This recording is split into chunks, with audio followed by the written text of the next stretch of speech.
Another day, another X-Men 97 episode.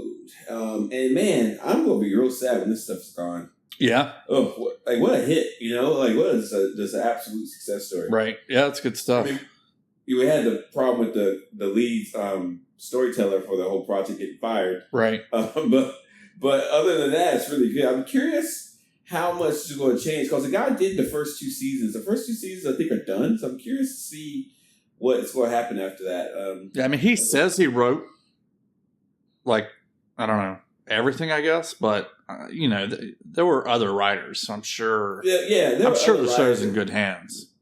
Yeah, I'm not too worried about it. I mean, but the level of creativity, and also... I'll say, I don't know who is driving the pacing, but if it was him, I think I'd be okay with some people that are a little bit slower with the pacing. Yeah, I'd be curious to see a different story, because this story is this is a very straightforward story about humans and Sentinels and mutants, and how the human race would see mutants, right? And it's sort of like a basic kind of. There's no end of drama. There's no bad villain mutant or anything like that. And I'm curious to see how they're going to use a lot of the source material that they've been using in a different way. In a way, it's a good introductory storyline for X-Men, because it's this whole plot is really at the heart of why the X-Men were created in the first place. Mm-hmm. Yeah. But it would be cool in the next season to have some more, I guess, traditional superhero tropes. Well, I mean, so different storylines that I'm expecting to see next season, for example, like Avengers versus X-Men, I feel like that's definitely going to happen. Apocalypse is noticeably absent, so I feel like he's definitely going to make a return. Maybe some more stuff with the Days of Future Past, maybe. But for right now, what we got is pretty good. Yeah. All right. So this week we had a couple different things. We learned the origins of Bastion, which I was going to say Nimrod, but we learned the origins of Bastion, which were crazy. And then we you want to recap that? I guess a Sentinel from the future made a dude horny and got a woman pregnant and had a Sentinel baby. That's pretty much what happened. Is that what they said in the cartoon? Well, you saw it because, this guy was tainted with Sentinel technology. He fell in love with this woman. They had a baby, but the baby was definitely a mutant Sentinel type deal. It was kind of. It was Nimrod. They talked about Nimrod. It was Nimrod. Yeah. So I'm not sure if that's how it's from the comics, but I'm pretty sure it's close. And so it's pretty nuts. And there's a couple things I want to talk about. Yeah. One. It's interesting that Nimrod used and uses the idea of birth, these Prime Sentinels will be born. There will be a whole new race of beings. Mm-hmm. And during Bastion's speech, talking about how it's us or them, and in the future, mutants will outnumber humans 10-1. There's a lot of that's kind of crazy, Well, it is. I don't know. Mathematically, that just doesn't even work, right? Well, it's actually I don't know if something changes and exponentially more mutants are born, then no, that's not mathematically inaccurate. If something changes. And in the comics, during I think Grant, but something's going to level out. If everybody is quote unquote a mutant, then nobody's a mutant, right? No, if you're a mutant, then you're a mutant, right? Yeah. No, but if everybody's a mutant, then I don't know. I think if everybody's a mutant, then humans would be the minority race, so the power structure would change. But what is a human? A human being is someone who doesn't have superpowers. Okay. Can you do something cool when you're not a mutant? Right. But a lot of this language is the same language that's been used by certain groups talking about the American population. Yeah. For people who don't know, the American population is declining. Our birth rates are actually down. Good. Which, if you're an environmentalist, you're happy about. Yeah. But a lot of people especially in like certain like right wing groups, have talked about how the power structure of the country is going to change because more minority groups are going to have more babies than white groups, and so the entire power structure of the United States is going to change, and it's already changing.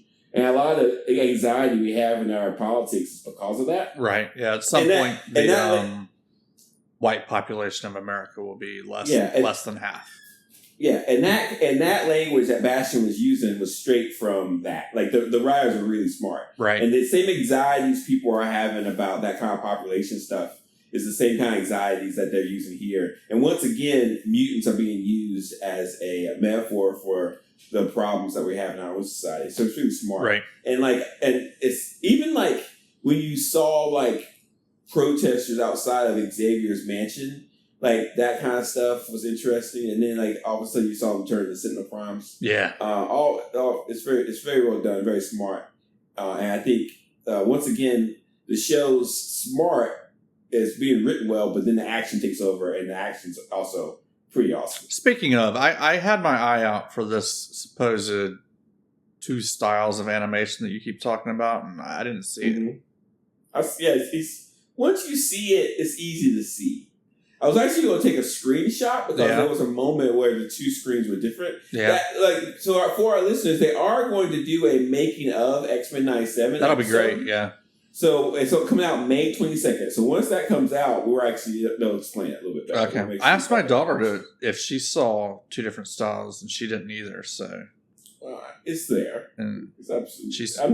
She's a bit of an artist, so you've got a good eye. If there is a difference, you've got a good eye. If not, you're just imagining things. Well, let's wait. Let's wait until we see the episode. And if I'm wrong, I'm wrong. If I'm right, I'm right. But I'm pretty right. I'm right. So this episode, there was a couple cool things about this episode that I really liked a lot. First, I liked how Cable, Jean Grey, and Scott spent some time together. And I especially liked the action scene with Wolverine and Nightcrawler, which was just... That was very cool.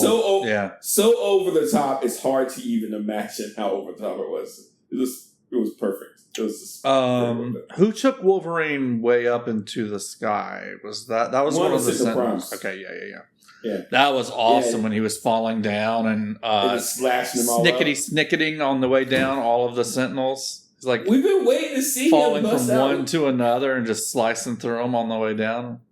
The Sentinel Primes serve a great purpose for the show because Wolverine can't just slice up people, but he can sure slice up some robots, you know? Right? And like the Sentinel Primes were healing, and they were, and like at first, they were putting themselves back together.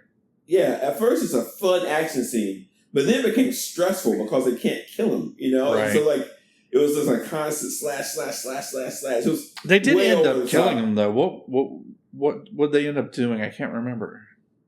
Well, at the end, Magneto ended up neutralizing all of them. Yeah, but didn't they kill some before then? I think they did. I think they cut him up enough where they couldn't reform, but then more Sentinel Primes were there. Okay. So yeah, and then talk about all over the top when the Blackbird was going up in the air, and then. They drove a car out of the back of it, and then it landed on a mountain, and then it blew, and then Cyclops blasted through a mountain. It's like okay, this show just doesn't care. That was the one thing that kind of took me out of the show because I'm a that's not realistic. That can't No. It's X-Men 97, and that Porsche. Oh come on! What? Go ahead. It's a modern Porsche. It's not a 97 Porsche. It's got LED headlights. It's a cartoon. Yeah, but they called it like Cable actually said, "You have a Porsche?" Yeah. And then they drew a Porsche that's like a 2020 something Porsche, not a 1997 Porsche. I'm sure the showrunners are going to make a mention of that and make sure they fix that in the future. I guess that Porsche paid them some money for product placement. No way. It's Porsche. You don't have to do that, do you? For a Porsche? I mean, you don't have to, but if they wanted to, like, why put a specific car in instead of just a sports car? That's a good point. You know? I don't know. I think it was Yeah, product why placement, and mention I think that's why it's a car that's out of place in time. Because Okay. Porsche would pay for a new car, but not for a old car. Maybe. I don't know. Either that or the artists were just like, nobody will know. Yeah, I didn't even think about it. Yeah. I didn't even. It's also it showed you a lot to help Jean Grey get more of a connection to Scott to Cable, like so because she remembers like the memories from Madeline. So that was like that's from the comics too, which is really Yeah, cool. that was pretty cool. Yeah. Yeah, I mean, you go see. I like Cable. I wish we had some more time. I feel like it was kind of rushed. We really get a chance to really talk to him that much. We do know that when Bishop took Nathan into the future to get cured, They got separated. They were separated. Yeah, so that's messed and up. I think they said that Cable went 300 years further into the future than Bishop was. So that is accurate. That's comic accurate. That Cable was from a farther future than Bishop. Yeah. So that's really cool. I wonder when we're going to see Bishop again. Hopefully soon. I really like him. Yeah, I like Bishop. He's cool. Mm-hmm. What else was going on? We have to talk about Magneto, and we have to talk about Val Cooper. So she knew about this the entire time. Yeah, which was what a powerful revelation. Is she from the comics? Like what's the deal with her? Val Cooper is from the comics. She was in the X Factor series when Peter David wrote her back in the late 90s. So Val Cooper was working for the government, and she was tasked to create an all mutant strike team. To do like mutant outreach, but also do like mutant stuff for the government. Okay, and that sounds a lot like Thunderbolts. Yeah, it's Thunderbolts, except that it's way before Thunderbolts. They called it X-Force. Is that what they said? X Factor. Yeah, and Cyclops and Havoc was part of. And this, she's like a member of the UN, right? Or something like that. She's a member of the UN, but she's still a government liaison. Right. X Factor. So it was Havoc, Strong Guy, Polaris, Multiple Man, Quicksilver. Who else? Wolfsbane. I think that was it. I love that book. I love the comic. It was great. It was one of my favorite comics. It ended kind of poorly when Peter David left, but it was really good. Yeah, her relationship in this episode was weird to me because she was at Genosha. Yes. She got hurt there. Yes. However, she's been in league with Bastion and Mr. Sinister the whole time. Yes. But she's very sympathetic to the X-Men. Yeah, that's the part that doesn't make any sense. Why would you join these guys? Yeah. Why would you join these guys if you're sympathetic to like? It doesn't make and she sense. Ends up letting Magneto go. Yeah. And Mr. Sinister says he's not working for Bastion. Bastion's working for him. Yeah. I just want Bastion to give me a bunch of specimens to play with. Yeah, I guess that's actually pretty accurate. Sinister would be that way, but I don't know. I don't like Sinister as a character. Period. I think he's too amorphous. No one really knows how he's supposed to act. Yeah, but he's there. It's fine. Okay. I can't wait till Apocalypse is definitely going to show up at some point. I can't wait for that to happen. Do you think there's still a hidden bad guy behind the scenes? No. Okay. I think that Bastion's it. Bastion's it. But I wouldn't be surprised. We did see some interesting cameos. Yeah, we saw Dr. Doom. Dr. Doom. Who else did we see, Mike? We saw somebody that looked like a ninja man. Baron Zemo. Oh, okay. Baron Zemo. Okay. Mm-hmm. And then some random third person that's a woman. That is about that is I forget her name, but she was the character from Black Panther. She's played by Julia Louis-Dreyfus. Val. I think Val. Yeah, blah blah blah blah blah blah blah blah blah. Yeah, yeah. I thought in the TV show, in the cartoon, people probably hate me calling this a cartoon, but it is what it is. The Ant-Man series. I thought there was a caption that said that this person was from China. I don't know. See, here's the deal. It was blacked out, so we couldn't. It was it was all you could tell. Basically, was a woman. Yeah, but if we are talking about secret stuff, then I think it was her. And also, later on, we saw a cameo of Spider-Man. We saw a cameo of a character named Omega Red. Mm-hmm. When Magneto why do I know Omega Red's name? Probably from the Marvel Snap comic, Marvel Snap game. Maybe. And also, he was in the Marvel Superheroes video game. I never played that. I don't know. Who is he? What's his relationship with Omega Red is a mutant who has an anti-healing factor. Like his ability is to take your strength away from you. He's a Wolverine villain. He's like a Russian super soldier.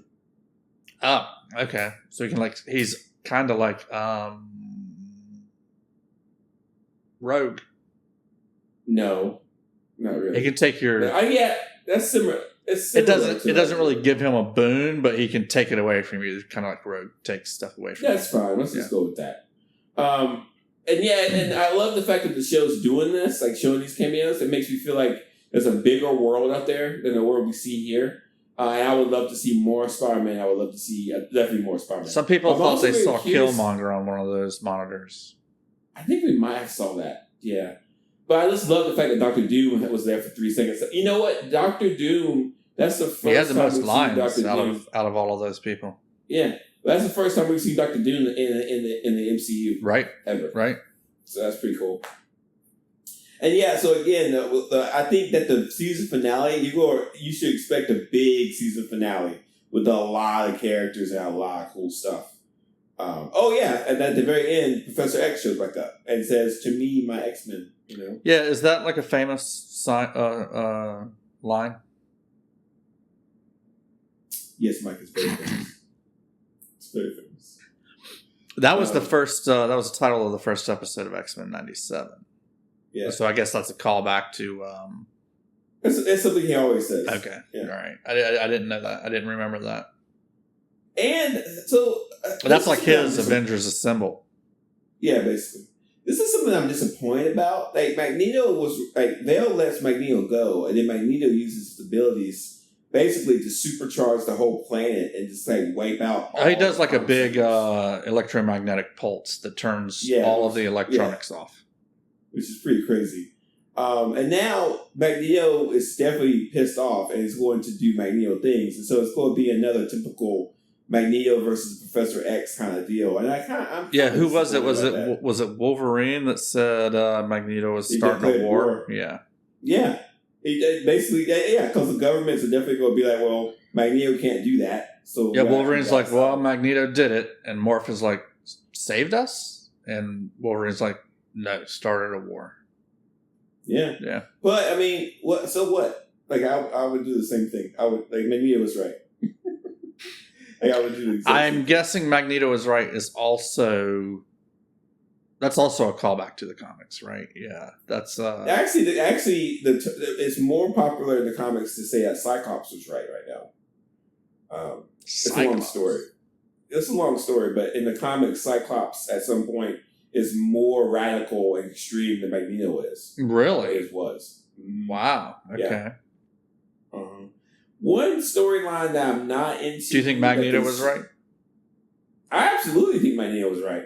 Especially, I mean, you had these massive robots attacking the country you're trying to rule, and then these Prime Sentinels show up and try to kill a bunch of people. Yeah, Magneto's right. 100%. Without even that, like, what you going to do? Hold hands and cry about it when a Sentinel's trying to blast your face off? No, forget it. Especially for mutants, that's not nearly as many mutants as there are people. I don't know. It seems like Wolverine's kind of. He wishes Magneto hadn't done that. But Wolverine is written well in this show, but his morality is all over the place. It feels like he's just kind of like, I'll say something good at this point in time. Yeah, but I don't really know. Right, come on. It's fine. It is what it is. One storyline that I'm very disappointed in right now is the Jubilee Roberto Sunspot kind of thing going on right now. Like I'm just not feeling it anymore. It feels like it's a waste of time. I don't like his mom. I don't like his mom at all. I don't like his mom at all, of course. But like I'm just I don't like the whole storyline. Like I'm like, ugh, it's the weakest storyline of the bunch. Were they romantically involved in the comics at all? I don't think so, no. Yeah, I don't know. I don't really dig it. I don't like his mom. I didn't like Jubilee's saying right in front of his mom, hey, Roberto, you've got a trust fund. I've got good taste. I think we both need retail therapy. That seemed like just the wrong thing to say at that point. It didn't feel right to me. It gets her into a mall again. So we have that mall callback, but I don't know. And especially his mom at the end, where these cyber redneck sentinels show up, crash through her windows, chasing her son. And she's like, Roberto, go with him. Yeah. Who's going to do that? Well, she betrayed her. Like she's betraying her son because he's a mutant. So it's making. She doesn't even know who those people are, though. Yeah, no, 100%. Like you would, like if, unless she's also a sentinel, like you would have your security people escort those guys out, or you'd try. She's afraid of mutants, and she's afraid of her son. That's just how it is. I guess. But that's a weak of all the storylines and stuff that they're doing here. This is definitely the weakest. Yeah. But it's a small thing to complain about. So, Mike, what do you think we're going to see next episode? Dude, I have no idea whatsoever. Will the Earth, will the power be out everywhere? Like, how long does that last? It won't last long. So, next episode is the penultimate episode. I feel like everybody should prepare themselves for a very quiet, talky episode with not as much action because the last episode is going to be the big hurrah. More exposition next episode, you think? I think so. I seriously doubt we'll see a big action scene, but I could be completely wrong. I wouldn't be surprised if everything's just kind of chilled out. Storm's going to come back, Rose's going to wake up, all this stuff's going to happen, and then it's going to set up for the final episode. I feel like the final episode has two things it needs to do. It needs to finish this storyline, but it also has to set up season 2. And it's going to be a cliffhanger season 2. I totally believe that season 2 we're going to be like, I can't believe they ended like this. We have to wait how long? Like, it's going to be one of those. It's going to be like, oh my God. They'll be fools not to. And this show feels like it does that. This show feels like it's going to have a cliffhanger. Yeah. So see. Season 2 is supposed to be coming pretty soon, right? When is it? Do you know? I think it's later this year. No way. They're not going to release it this year, right? I don't know. That would be awesome. I think they go. If I were them, I would release it once a year, so we all get ready for it. Yeah. Yeah, this show's hot, man, and people love it, and people will tune in next season for it. So don't rush it. Definitely don't rush it. I wouldn't want another season this year because then I feel like it's too much. Yeah, let's see what Screen Rant tells me. Yeah, I would like longer seasons. I would like 5 more episodes to this. You know, I just feel like it's kind of like going real It's quick. definitely rushed.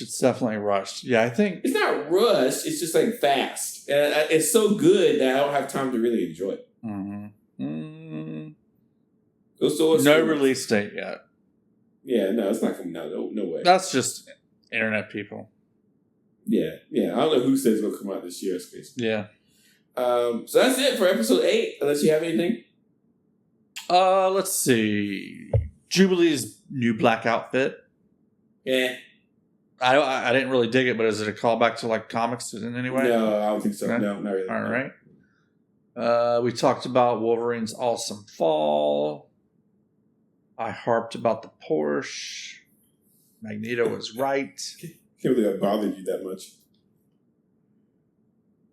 It'd be like a guy wearing a watch in a caveman movie. Okay. You know?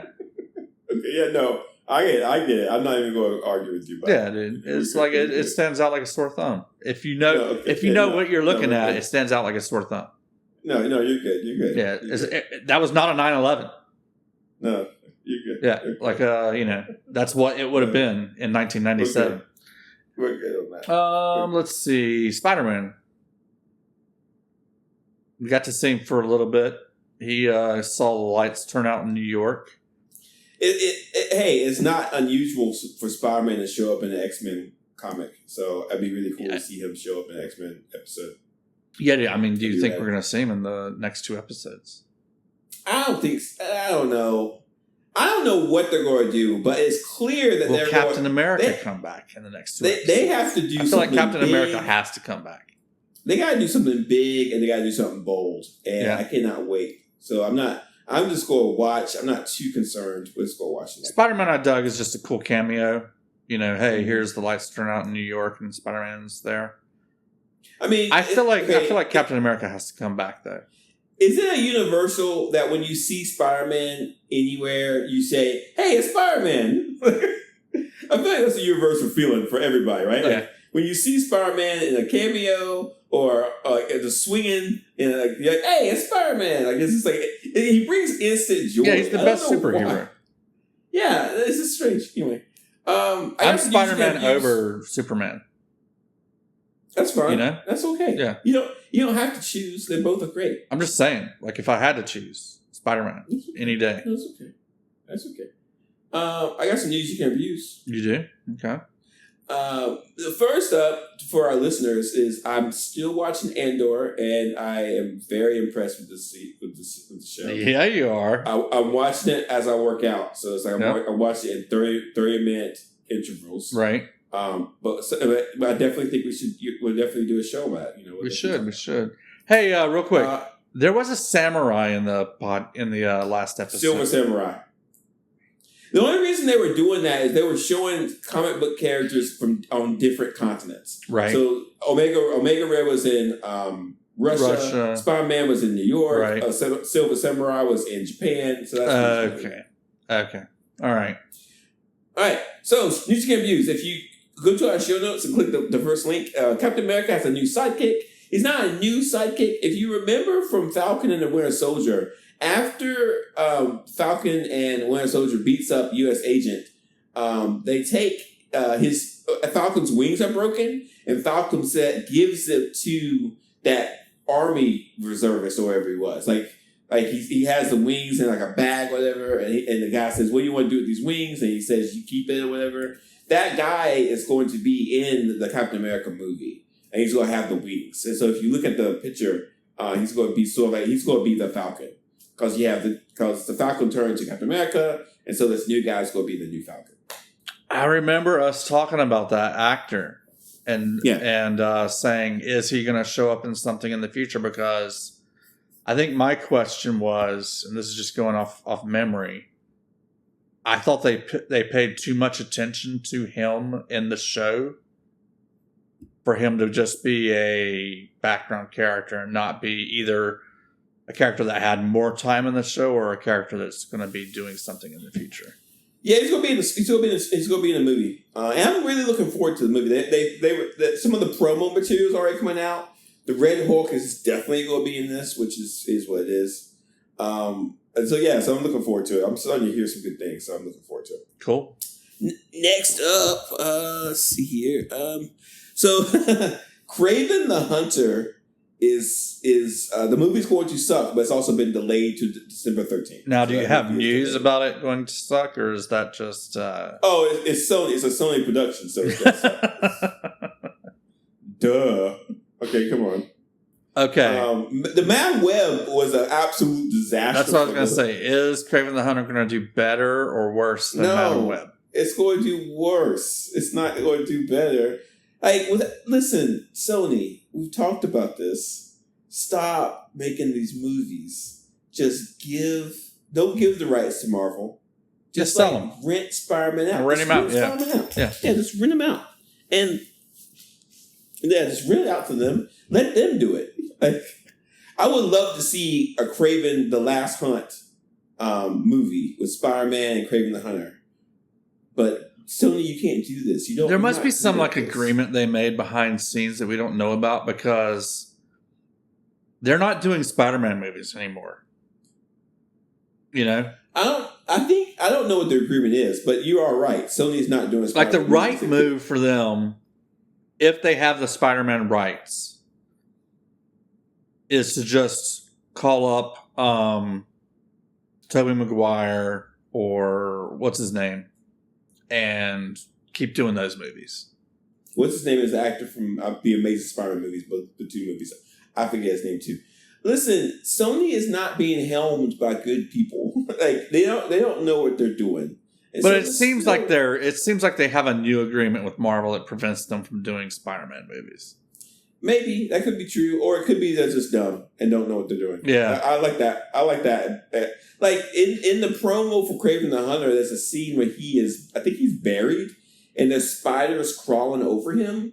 Without Spider-Man, there's no context of why he's afraid of spiders. So I don't really understand what they're doing. I don't understand what they did with Mobius. I don't know what they did with Madam Web. I don't know what they're doing with Kraven. They're simply it's a universal basic income model for all these actors. You know, that's what's going on. Yeah.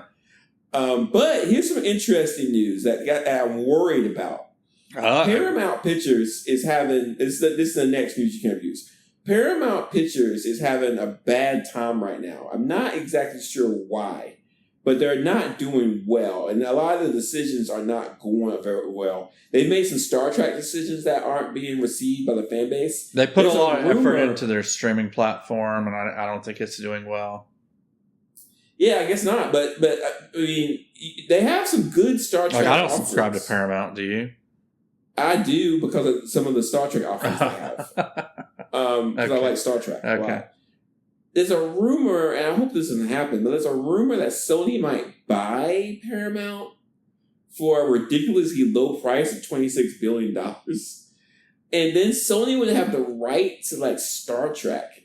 Like if you think it's just the idea of Sony, a studio that can't make a movie to save its life, getting the rights to Star Trek again, this kind of makes me want to vomit. And so this is not in our wheelhouse. It could be good though. It could take it could take them off the scent of Spider-Man and make them more willing to enter into better deals with Marvel. I don't think that Marvel and Disney are altruistic at all. I don't think they do the Marvel stuff and the Disney stuff for any other reason but making money. But I do think they have a certain artistic standard. And like when you look at Andor, I think they were like, listen, if we make a good product, it will do well and people will stream it and watch it. Versus Sony, which is like, these people are stupid. They'll go see anything, make straight garbage, make a cool promo, a good trailer, and just don't care. And I'm just not into it anymore. I am not looking forward to anything like that. And to my Star Trek fans, I've never worried about Star Trek, but if Sony gets Star Trek, it's going to be a disaster. So hopefully it doesn't happen. Yeah. Hopefully it doesn't happen. Okay. Anyway, that's a small thing. Anyway, that's I don't know. I think it could be a good thing. Well, okay. We have to disagree. Yeah. It'll give them like Star Trek could be their hot new thing. And are you even a Star Trek fan?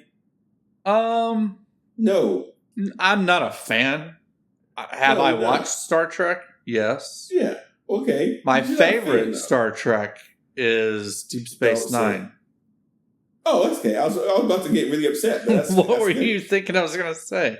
I don't know what you were going to say, but I was getting worried. You said, don't say it. I don't know what you were going to say. I was like, thank God you didn't say anything crazy. Did you think I was going to say the J.J. Abrams movies? I like those. I did too. They all include a song by the Beastie Boys. So that's not why I liked it. You know, but I mean, it helps. It helps.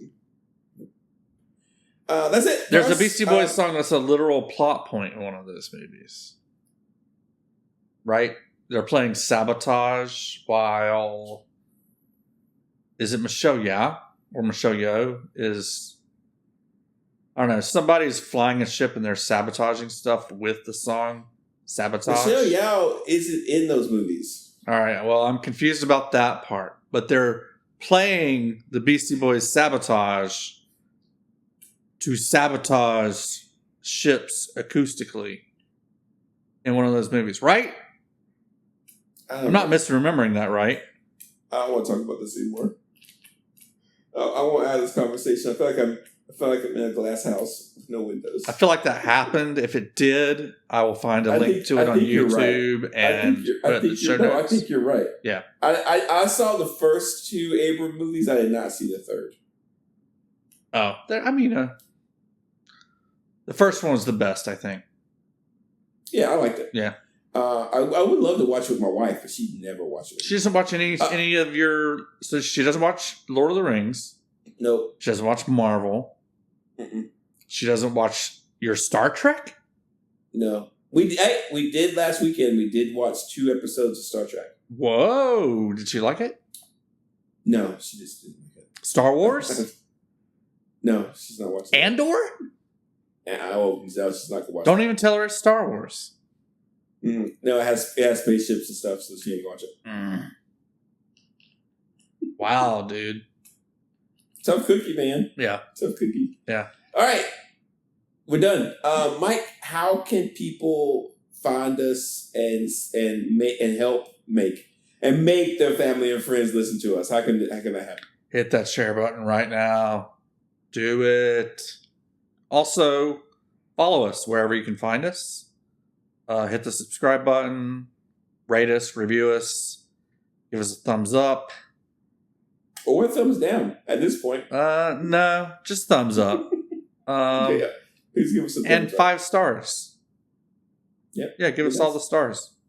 We have 2 more episodes of X-Men 97 left. After that, I'm not sure what we're going to do. Maybe some Andor. We got to deal with Deadpool. Yeah, we got to deal with Deadpool.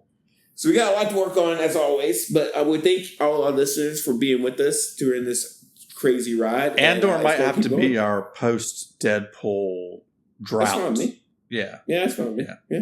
Yeah. All right. Thanks, guys. See you next week.